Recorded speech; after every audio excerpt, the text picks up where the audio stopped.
баарыңызды назарыңыздарга салабыз. Айбурул, анын алдында тандоо турат. Арыз жазуу. Же ушу жакшынакай жигит менен бөлө куруу.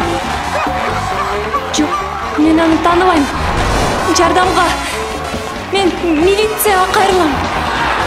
О, биздин аңкоо кызыбыз аны отургузушат деп ойлоп жатса керек.